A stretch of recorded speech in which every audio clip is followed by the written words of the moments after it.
ಶ್ರೀ ಗಣಪತಿ ಶಾರದಾ ಗುರುಭ್ಯೋ ನಮಃ. ಯತ್ರ ಯೋಗೇಶ್ವರ ಕೃಷ್ಣೋ ಯತ್ರ ಪಾರ್ಥೋ ಧನುರ್ಧರಃ ತತ್ರ ಶ್ರೀ ವಿಜಯ ಭೂತಿರ್ಧ್ರುವ ನೀತಿರ್ಮತಿರ್ಮಮ. ಶ್ರೋತೃಗಳಿಗೆ ಶ್ರೀ ಅಳಸಿಂಗರಾಚಾರ್ಯ ವಿರಚಿತ ಶ್ರೀ ವ್ಯಾಸ ಮಹರ್ಷಿ ಪ್ರಣೀತ ಶ್ರೀಮನ್ ಮಹಾಭಾರತದ ಅನುಶಾಸನಿಕ ಪರ್ವದಲ್ಲಿ ಸಂಕರ ಜಾತಿ ಭೇದಗಳು ಎಂಬ 83ನೆಯ ಅಧ್ಯಾಯಕ್ಕೆ ಸ್ವಾಗತ.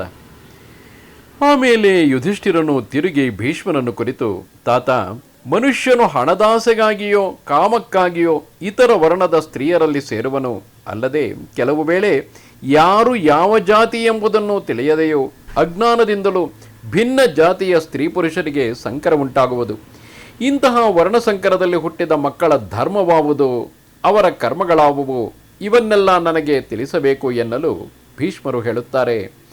ಯುಧಿಷ್ಠಿರ, ಸೃಷ್ಟಿಕರ್ತನಾದ ಬ್ರಹ್ಮನೇ ಯಜ್ಞಾರ್ಥವಾಗಿ 4 ವರ್ಣಗಳನ್ನು ಅವರವರ ಕರ್ಮಗಳನ್ನು ನಿರ್ಣಯಿಸಿ ಸೃಷ್ಟಿಸಿದನು. ಈ 4 ವರ್ಣಗಳಲ್ಲಿ ಬ್ರಾಹ್ಮಣ್ಯವು ಮೇಲಾದುದು. ಬ್ರಾಹ್ಮಣನಿಗೆ ಬ್ರಹ್ಮ ಕ್ಷತ್ರಿಯ ಸ್ತ್ರೀಯರಲ್ಲಿ ಹುಟ್ಟಿದ ಮಕ್ಕಳು ಬ್ರಾಹ್ಮಣರೇ ಎನಿಸುವರು.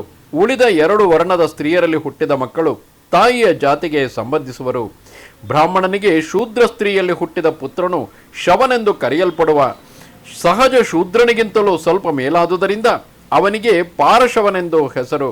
ಅವನು ತನ್ನ ಕುಲಧರ್ಮವನ್ನು ಅನುಸರಿಸಿ ಮೇಲಿನ 3 ವರ್ಣದವರ ಸೇವಾವೃತ್ತಿಯಲ್ಲಿ ಇರಬೇಕು. ತನ್ನ ವೃತ್ತಿಯನ್ನು ತಪ್ಪಿ ಹೋಗಬಾರದು. ಎಲ್ಲ ವಿಧದ ಶಿಲ್ಪಾದಿ ಕಲೆಗಳನ್ನು ತಿಳಿದುಕೊಂಡು ತನ್ನ ಕುಲವೃತ್ತಿಯಿಂದ ಜೀವಿಸಬೇಕು. ಜ್ಯೇಷ್ಠನಾಗಿದ್ದರೂ ಕನಿಷ್ಠನಾಗಿದ್ದರೂ ಜಾತಿಯಲ್ಲಿ ಬ್ರಾಹ್ಮಣನೆನಿಸಿದವನಿಗೆ ಅವನು ಸೇವಾವೃತ್ತಿಯನ್ನು ಮಾಡತಕ್ಕವನು. ದಾನ ಧರ್ಮಗಳಲ್ಲಿ ನಿರತನಾಗಿರಬೇಕು. ಕ್ಷತ್ರಿಯನಿಗೆ 3 ವರ್ಣದ ಸ್ತ್ರೀಯರಿದ್ದರು. ಅವರಲ್ಲಿ ಕ್ಷತ್ರಿಯ ವೈಶ್ಯ ಸ್ತ್ರೀಯಲ್ಲಿ ಹುಟ್ಟಿದ ಮಕ್ಕಳು ಅದೇ ಕ್ಷತ್ರಿಯ ಜಾತಿಯವರೆನಿಸುವರು. ಶೂದ್ರ ಸ್ತ್ರೀಯಲ್ಲಿ ಹುಟ್ಟಿದ ಮಕ್ಕಳು ಉಗ್ರರೆಂದು ಕರೆಯಲ್ಪಡುವ ಕೀಳು ಜಾತಿಯವರಾಗುವರೆಂದು ಧರ್ಮಶಾಸ್ತ್ರದ ವಿಧಿ. ವೈಶ್ಯನಿಗೆ ವೈಶ್ಯ ಶೂದ್ರ ಸ್ತ್ರೀ ಜಾತಿಯ ಭಾರ್ಯೆಯರಿರಬಹುದು. ಅವರಿಬ್ಬರಲ್ಲಿ ಹುಟ್ಟಿದ ಮಕ್ಕಳು ವೈಶ್ಯರೇ ಎನಿಸುವರು. ಶೂದ್ರನಿಗೆ ಶೂದ್ರ ಸ್ತ್ರೀಯೊಬ್ಬಳೇ ಭಾರ್ಯೆ. ಅವಳಲ್ಲಿ ಹುಟ್ಟಿದ ಮಗನು ಶೂದ್ರನೇ. ಈ ಮೇಲೆ ಹೇಳಿದ ಕ್ರಮಕ್ಕೆ ವಿರುದ್ಧವಾಗಿ ವಿಲೋಮ ಕ್ರಮದಿಂದ ಕೀಳು ಜಾತಿಯವನು ಮೇಲಿನ ವರ್ಣದ ಸ್ತ್ರೀಯನ್ನು ಸೇರುವುದಾದರೆ ಅಂಥವರಲ್ಲಿ ಹುಟ್ಟಿದ ಮಕ್ಕಳು ಕೇವಲ ಹೀನ ಜಾತಿಯವರೆನಿಸುವರು. ಅವರು 4 ವರ್ಣಗಳಿಗೂ ಹೊರಪಟ್ಟವರೆನಿಸುವರು. ಇದರಿಂದಲೇ ಬಹಳ ನೀಚವಾದ ಸಂಕರ ಜಾತಿಗಳು ಹುಟ್ಟುವವು. ಕ್ಷತ್ರಿಯನು ಬ್ರಾಹ್ಮಣ ಸ್ತ್ರೀಯಲ್ಲಿ ಸೇರುವುದರಿಂದ ಉಪನಯನ ಯಾಗಾದಿ ಕರ್ಮಗಳಿಗೆ ಅನರ್ಹನಾಗಿ ರಾಜರಲ್ಲಿ ಸ್ತುತಿಪಾಠವೇ ಜೀವನವಾಗಿ ಉಳ್ಳ ಸೂತ ಜಾತಿಯ ಪುತ್ರನನ್ನು ಪಡೆಯುವನು. ವೈಶ್ಯನು ಬ್ರಾಹ್ಮಣ ಸ್ತ್ರೀಯಲ್ಲಿ ಸೇರುವುದರಿಂದ ಉಂಟಾದ ಮಗನು ಮೌದ್ಗಲ್ಯನೆಂದು ಕರೆಯಲ್ಪಡುವ ವೈದೇಹನೆಂಬ ಹೀನ ಜಾತಿಯ ಪುತ್ರನನ್ನು ಪಡೆಯುವನು. ಶೂದ್ರನು ಬ್ರಾಹ್ಮಣ ಸ್ತ್ರೀಯಲ್ಲಿ ಸೇರುವುದರಿಂದ ಉಂಟಾಗುವ ಪುತ್ರನು ಅತಿ ಕ್ರೂರ ಸ್ವಭಾವದವನು. ವಧಶಿಕ್ಷೆಗೆ ಗುರಿಯಾದವರನ್ನು ಕೊಲೆ ಮಾಡುವ ವೃತ್ತಿಯುಳ್ಳವನು. ಊರಿನ ಹೊರಗಡೆಯಲ್ಲಿಯೇ ವಾಸಿಸಲು ಯೋಗ್ಯನೂ ಆದ ಚಂಡಾಲನು ಜನಿಸುವನು. ಇವೆಲ್ಲ ಕುಲವನ್ನು ಕೆಡಿಸತಕ್ಕ ಸಂಕರ ಜಾತಿಗಳು. ಕ್ಷತ್ರಿಯ ಸ್ತ್ರೀಯಲ್ಲಿ ವೈಶ್ಯನಿಗೆ ಹುಟ್ಟಿದವನು ರಾಜನನ್ನು ಸ್ತುತಿಸಿ ಜೀವಿಸತಕ್ಕ ವಂದಿ ಎನಿಸುವನು. ಶೂದ್ರನಿಗೆ ಕ್ಷತ್ರಿಯ ಸ್ತ್ರೀಯಲ್ಲಿ ಹುಟ್ಟಿದವನು ಮೀನುಗಳನ್ನು ಕೊಲ್ಲತಕ್ಕ ನಿಷಾದ ಜಾತಿಯಲ್ಲಿ ಹುಟ್ಟಿದವನಾಗುವನು. ಶೂದ್ರನಿಗೆ ವೈಶ್ಯ ಸ್ತ್ರೀಯಲ್ಲಿ ಹುಟ್ಟಿದವನಿಗೆ ಅಯೋಗವನೆಂದು ಹೆಸರು. ಅಂಥವರು ಗ್ರಾಮ್ಯ ಧರ್ಮವುಳ್ಳವರು. ಬ್ರಾಹ್ಮಣರಿಂದ ಅವನು ಯಾವುದನ್ನು ಪ್ರತಿಗ್ರಹಿಸಲು ಯೋಗ್ಯನಲ್ಲ, ಎಂದರೆ ದಾನಕ್ಕೆ ಅನರ್ಹನು. ಅವನು ಸ್ವಧನದಿಂದಲೇ ಜೀವಿಸತಕ್ಕವನು.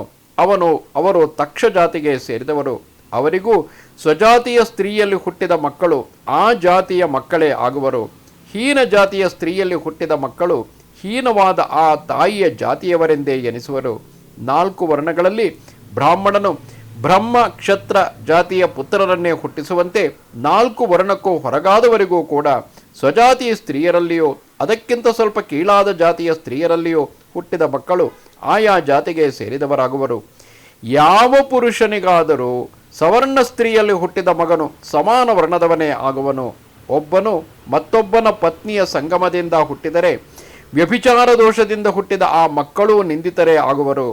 ಶೂದ್ರ ಸಂಬಂಧದಿಂದ ಬ್ರಾಹ್ಮಣ ಸ್ತ್ರೀಯರಲ್ಲಿ ಹುಟ್ಟಿದವನು 4 ವರ್ಣಕ್ಕೂ ಹೊರಗಾದ ಚಂಡಾಲನೆನಿಸುವಂತೆಯೇ ಈ 4 ವರ್ಣಕ್ಕೆ ಹೊರಗಾದವನು ತನಗೆ ಮೇಲಿನ ವರ್ಣದ ಸ್ತ್ರೀಯರಲ್ಲಿ ಪಡೆಯುವ ಪುತ್ರನು ಇನ್ನೂ ಬಹಳ ಕೀಳು ಜಾತಿಯವನೆನಿಸುವನು. ಹೀಗೆಯೇ ಕೆಳಕ್ಕೆ ಹೀನ ಜಾತಿಯ ಸ್ತ್ರೀ ಪುರುಷರ ಸಂಬಂಧದಿಂದ ಹೀನವಾದ ಜಾತಿಗಳು ಮೇಲೆ ಹೆಚ್ಚುತ್ತಾ ಹೋಗುವವು. ಇದರಿಂದ 15 ಜಾತಿಯ ಹೀನ ವರ್ಣಗಳು ಆಗುವವು. ಅಗಮ್ಯಾಗಮನದಿಂದ ಎಂದರೆ ಸೇರಬಾರದ ಸ್ತ್ರೀಯಲ್ಲಿ ಸೇರುವುದರಿಂದ ಭಿನ್ನ ಜಾತಿಗಳು ಕಲೆತು ಸಂಕರ ಜಾತಿಗಳಾಗುವವು. 4 ವರ್ಣಕ್ಕೆ ಸೇರಿದವರಲ್ಲಿ ಮಾಗಧರಿಗೂ ಸೈರಂಧ್ರಿಗೂ ಅನ್ಯೋನ್ಯ ಸಂಬಂಧದಿಂದ ಉಂಟಾಗತಕ್ಕ ಮಕ್ಕಳು ರಾಜರಿಗೆ ಅಲಂಕಾರ ಮಾಡುವುದು, ಕಾಲೊತ್ತುವುದು ಮುಂತಾದ ಸೇವಾವೃತ್ತಿಯನ್ನು ಮಾಡತಕ್ಕವರು, ದಾಸ್ಯ ಜೀವನದಿಂದ ಜೀವಿಸತಕ್ಕವರು ಆಗುವರು. ಅಯೋಗವನಿಗೆ ಕ್ಷತ್ರಿಯ ಜಾತಿಯ ಸ್ತ್ರೀಯಲ್ಲಿ ಹುಟ್ಟತಕ್ಕವನು ಬಲಹೆಣೆದು ಜೀವಿಸತಕ್ಕವನಾಗುವನು. ವೈದೇಹನಿಗೆ ಹುಟ್ಟುವವನು ಮೈರೇಯವೆಂಬ ಮದ್ಯವನ್ನು ವಿಕ್ರಯಿಸಿ ಜೀವಿಸತಕ್ಕವನಾಗುವನು. ನಿಷಾದನಿಗೆ ಹುಟ್ಟತಕ್ಕವನು ದೋಣಿಯನ್ನು ನಡೆಸಿ ಜೀವಿಸತಕ್ಕವನು, ಮುದ್ಗರನೆಂದು ಕರೆಯಲ್ಪಡುವ ದಾಸ್ಯ ವೃತ್ತಿಯವನು ಆಗುವನು. ಚಂಡಾಲನಿಗೆ ಹುಟ್ಟತಕ್ಕವನು ಸ್ಮಶಾನದಲ್ಲಿ ಹೆಣವನ್ನು ಕಾಯತಕ್ಕ ಶೊಪಚ ನೆನೆಸುವನು. ಮಾಗಧ ಜಾತಿಯ ಹೆಣ್ಣಿನಲ್ಲಿ ವೈದೇಹನ ಸಂಬಂಧದಿಂದ ಕ್ರೂರರು, ಕಪಟೋಪಾಯ ಜೀವಿಗಳು ಆದ ಮಾಂಸ ವಿಕ್ರಯಿಗಳು, ಸ್ವಾದುಕಾರರು ಅಂದರೆ ಜೇನನ್ನು ತೆಗೆಯತಕ್ಕವರು, ಸುಗಂಧ ದ್ರವ್ಯಗಳನ್ನು ಮಾಡುವವರು, ಇಂತಹ 4 ಜಾತಿಯವರು ಹುಟ್ಟುವರು. ನಿಷಾದನಿಗೆ ಅದೇ ಸ್ತ್ರೀಯ ಸಂಬಂಧದಿಂದ ಹುಟ್ಟಿದವನು ಕ್ರೂರನು, ಕಪಟ ಜೀವಿಯು, ಕತ್ತೆಗಳನ್ನು ಹೂಡಿದ ವಾಹನಗಳಲ್ಲಿ ಸಂಚರಿಸತಕ್ಕವನು ಆದ ಮದ್ರನಾಭನೆಂಬ ಜಾತಿಯವನು. ಹಾಗೆಯೇ ಚಂಡಾಲನಿಗೆ ಅವಳ ಸಂಬಂಧದಿಂದ ಕತ್ತೆ, ಕುದುರೆ, ಆನೆ ಮುಂತಾದವುಗಳಿಗೆ ಆಹಾರವನ್ನು ಕೊಟ್ಟು ಸಾಕತಕ್ಕವನು, ಹೆಣದ ಮೇಲಿನ ಬಟ್ಟೆಯನ್ನುಡತಕ್ಕವನು, ಒಡೆದ ಮಡಿಕೆಯಲ್ಲಿ ಭುಜಿಸತಕ್ಕವನು ಆದ ಪುಲಸ್ಕ ಜಾತಿಯವನು ಹುಟ್ಟುವನು. ವೈದೇಹನಿಗೆ ಅಯೋಗವ ಜಾತಿಯ ಹೆಣ್ಣಿನಲ್ಲಿ ಹುಟ್ಟತಕ್ಕವರು ಕ್ಷುದ್ರರು, ಆಂಧ್ರರು, ಗ್ರಾಮದಿಂದ ಹೊರಕ್ಕೆ ವಾಸ ಮಾಡತಕ್ಕ ಕಾರಾವರರು ಈ 3 ಜಾತಿಗಳಿಗೆ ಸೇರುವರು. ನಿಷಾದ ಸ್ತ್ರೀಯಲ್ಲಿ ವೈದೇಹನಿಗೆ ಹುಟ್ಟಿದವನು ಚರ್ಮಕಾರನಾಗುವನು. ಚಂಡಾಲನಿಗೆ ಹುಟ್ಟತಕ್ಕವನು ಮೇದರ ಜಾತಿಯ ಪಾಂಡು ಸೌಪಾಕನೆನಿಸುವನು. ನಿಷಾದನಿಗೆ ವೈದೇಹ ಜಾತಿಯ ಸ್ತ್ರೀಯಲ್ಲಿ ಹುಟ್ಟತಕ್ಕವನು ಸಂದೇಶಗಳನ್ನು ತೆಗೆದುಕೊಂಡು ಹೋಗತಕ್ಕ ಆ ಹಿಂಡಕ ಜಾತಿಯವನಾಗುವನು.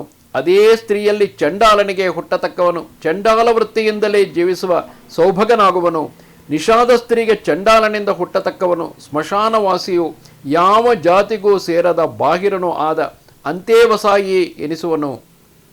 ಯುಧಿಷ್ಠಿರ, ಹೀಗೆ ತಮ್ಮ ಜಾತಿಯನ್ನು ಮೀರಿ ಸ್ವೇಚ್ಛೆಯಿಂದ ಭಿನ್ನ ಜಾತಿಯವರಲ್ಲಿ ಸೇರತಕ್ಕ ಸ್ತ್ರೀ ಪುರುಷರ ದುಶ್ಚರಿತ್ರದಿಂದ ಎಷ್ಟೋ ವರ್ಣಸಂಕರಗಳು ಹುಟ್ಟುವವು. ಇವರ ಸಂಬಂಧವು ರಹಸ್ಯವಾಗಿದ್ದರು, ಬಹಿರಂಗವಾಗಿಯೇ ನಡೆದರು. ಅವರಲ್ಲಿ ಹುಟ್ಟಿದ ಮಕ್ಕಳ ನಡೆನುಡಿಗಳಿಂದಲೂ ಅವರ ಜೀವನ ಕ್ರಮದಿಂದಲೂ ಆ ಹೀನ ಜಾತಿಯು ಹೊರಪಡುವುದು. ಬ್ರಾಹ್ಮಣಾದಿ 4 ವರ್ಣದವರಿಗೆ ಮಾತ್ರ ಧರ್ಮವಿಧಿಗಳೇ ಹೊರತು ಬೇರೆಯವರಿಗಿಲ್ಲ. ವರ್ಣ ಧರ್ಮವಿಲ್ಲದ ಅಂತಹ ಜಾತಿಗಳೇ ಲೋಕದಲ್ಲಿ ಅಸಂಖ್ಯಾತವಾಗಿರುವವು. ಯಾಗಾದಿಗಳಿಲ್ಲದೆ ಸಾಧುಗಳಿಂದ ದೂರೀಕರಿಸಲ್ಪಟ್ಟವರು ಆಯಾ ವರ್ಣಕ್ಕೆ ಹೊರಗಾಗಿದ್ದು ತಮ್ಮ ಇಷ್ಟ ಬಂದಂತೆ ಸಿಕ್ಕಿದ ಪುರುಷರು ಸಿಕ್ಕಿದ ಸ್ತ್ರೀಯರೊಡನೆ ಸೇರುವುದರಿಂದ ಅವರವರ ಮಕ್ಕಳ ವೃತ್ತಿಗಳೇ ಬೇರೆಯಾಗುವವು. ಅವರ ವೃತ್ತಿಯು, ಅವರು ವಾಸ ಮಾಡತಕ್ಕ ಸ್ಥಳವು ಅವರ ಹೀನತೆಯನ್ನು ತೋರಿಸುವವು. ಇಂಥವರಲ್ಲಿ ಅನೇಕರು ಚತುಷ್ಪಥಗಳು, ಸ್ಮಶಾನಗಳು, ಬೆಟ್ಟಗುಡ್ಡಗಳು, ಮರದಡಿಗಳು ಇವುಗಳಲ್ಲಿಯೇ ಜೀವಿಸುವರು. ಕಬ್ಬಿಣದ ಒಡವೆಗಳನ್ನು ಧರಿಸುವರು. ತಮ್ಮ ಜಾತಿಗೆ ತಕ್ಕ ಹೀನ ವೃತ್ತಿಗಳಲ್ಲಿಯೇ ಜೀವಿಸುವರು. ಕೆಲವರು ಅಲಂಕಾರಕ ವಸ್ತುಗಳನ್ನು, ಇತರ ಸಾಧನಗಳನ್ನು ಮಾಡಿ ಗೋವುಗಳಿಗೂ ಬ್ರಾಹ್ಮಣರಿಗೂ ಸಹಾಯಕರಾಗಿರುವರು.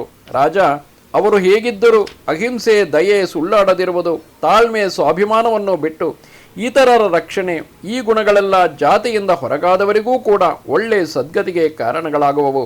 ಇದರಲ್ಲಿ ಸಂದೇಹವೇ ಇಲ್ಲ.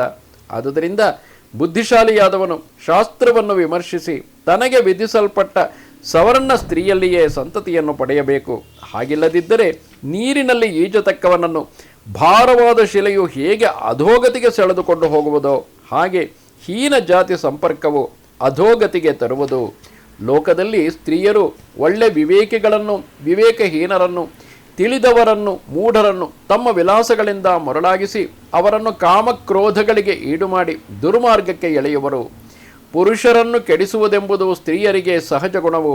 ಇದಕ್ಕಾಗಿಯೇ ವಿವೇಕಿಗಳು ಸ್ತ್ರೀಯರ ವಿಷಯದಲ್ಲಿ ಬಹಳ ಜಾಗರೂಕತೆಯಿಂದ ದೂರವಾಗಿರುವರು ಎಂದನು. ಆಗ ಯುಧಿಷ್ಠಿರನು ಕೇಳುತ್ತಾನೆ, ತಾತ, ಹಾಗಿದ್ದರೆ ಸಂಕರ ಜಾತಿಯಲ್ಲಿ ಹುಟ್ಟಿ ಚಾತುರ್ವರ್ಣ್ಯಕ್ಕೂ ಹೊರಗಾದವನು ತನ್ನ ಗುಟ್ಟನ್ನು ಹೊರಗೆ ಬಿಡದೆ ಆರ್ಯನಂತೆ ನಟಿಸುತ್ತಿದ್ದರೆ ಅವನ ನಿಜವನ್ನು ನಾವು ತಿಳಿಯುವುದು ಹೇಗೆ ಎಂದಾಗ ಭೀಷ್ಮರು ಹೇಳುತ್ತಾರೆ, ಯುಧಿಷ್ಠಿರ, ಸಂಕರ ಜಾತಿಯಲ್ಲಿ ಹುಟ್ಟಿದವನು ಎಷ್ಟೇ ಪ್ರಯತ್ನದಿಂದ ತನ್ನನ್ನು ಮರೆಸಿಟ್ಟುಕೊಂಡರೂ ಅವನ ನಡತೆಯೂ ಕಾರ್ಯಗಳು ಅವನ ಸ್ವಭಾವವನ್ನು ಹೊರಪಡಿಸುವವು. ಸಜ್ಜನರಿಂದ ಆಚರಿಸಲ್ಪಟ್ಟ ಕರ್ಮಗಳನ್ನು ವಿಮರ್ಶಿಸಿ ಆ ಮೂಲಕವಾಗಿ ಅವರ ಜನ್ಮವು ಶುದ್ಧವೇ ಇಲ್ಲವೇ ಎಂಬುದನ್ನು ತಿಳಿಯಬಹುದು. ಆರ್ಯರ ನಡತೆ ಇಲ್ಲದಿರುವುದು, ಅನಾಚಾರಗಳು, ಕ್ರೌರ್ಯ, ಶಾಸ್ತ್ರೋಕ್ತ ಕರ್ಮಗಳಲ್ಲಿ ಶ್ರದ್ಧೆ ಇಲ್ಲದಿರುವುದು, ಇವೆಲ್ಲ ಆಯಾ ಮನುಷ್ಯನ ಹೀನ ಜನ್ಮವನ್ನು ಹೊರಗೆ ತೋರಿಸುವವು. ಸಂಕರ ಜಾತಿಯಲ್ಲಿ ಹುಟ್ಟಿದವನು ತನ್ನ ತಂದೆಯ ಮತ್ತು ತಾಯಿಯ ಜಾತಿ ಗುಣಗಳನ್ನೇ ಅನುಸರಿಸುವನು, ಅಥವಾ ಅವನಲ್ಲಿ ಆ ತಂದೆ ತಾಯಿಗಳಿಬ್ಬರ ನಡತೆಯು ಕಲೆತಂತೆ ಕಾಣುವುದು. ಅಂಥವನು ತನ್ನ ದುರ್ಜಾತಿಯ ಸ್ವಭಾವವನ್ನು ಹೇಗೂ ಮರೆಸಿಡಲಾರನು.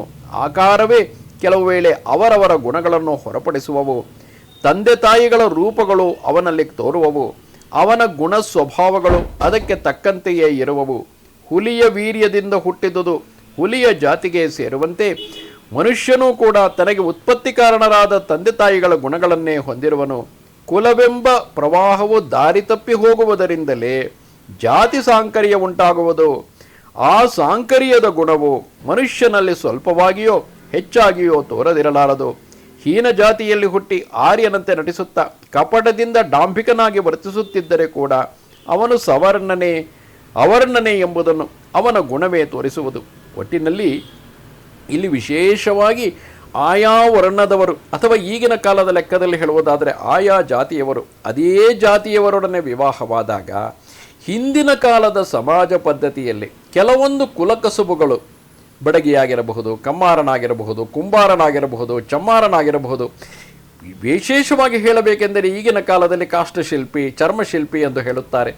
ಏಕೆಂದರೆ ಆ ಉದ್ಯೋಗಗಳಿಗೆ ಒಂದು ಕಳಂಕವನ್ನು ಹತ್ತಿಸಿಟ್ಟು ಬಿಟ್ಟಿದ್ದೇವೆ. ಅವೆಲ್ಲವೂ ಕೀಳು ವೃತ್ತಿಗಳು ಎಂದು ಮಾಡಿರುವುದು ನಾವೇ ಅಲ್ಲವೇ? ಈ ರೀತಿ ಆದರೆ ಒಬ್ಬ ಚಪ್ಪಲಿ ಮಾಡುವವನಿಲ್ಲದೆ ಬರಿಗಾಲಿನಲ್ಲಿ ನಾವು ನಡೆಯುವುದು ಸಾಧ್ಯವೇ?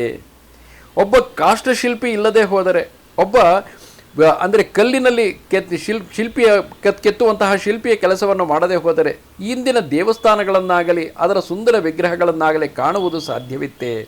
ಪ್ರತಿಯೊಂದು ಉದ್ಯೋಗಕ್ಕೂ ಅದರದೇ ಆದ ಘನತೆ ಇರುತ್ತದೆ.